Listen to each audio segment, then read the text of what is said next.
కర్నూలు జిల్లాలో జరిగిన బస్సు ప్రమాదంలో మరణించిన వారి మృతదేహాలను వారి కుటుంబ సభ్యులకు అధికారులు అప్పగించారు. బస్సు ప్రమాదంలో 19 మంది మరణించగా 18 మృతదేహాలను బంధువులకు అప్పగించారు. అందులో 2 మృతదేహాలకు కర్నూలులోనే బంధువులు అధికారులు అంత్యక్రియలు చేశారు.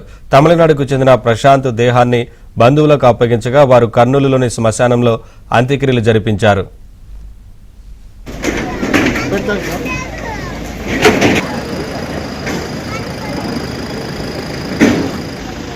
जिन्हें है सर डेड पार्टी हाँ मट्टी करने है सर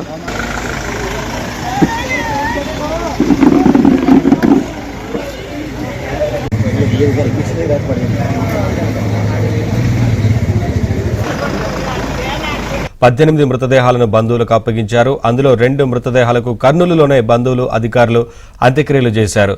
తమిళనాడుకు చెందిన ప్రశాంత్ దేహాన్ని బంధువులకు అప్పగించగా వారు కర్నూలులోని శ్మశానంలో అంత్యక్రియలు జరిపించారు.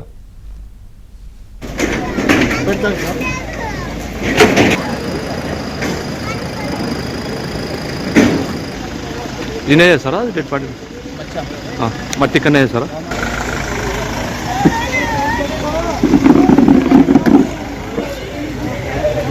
ये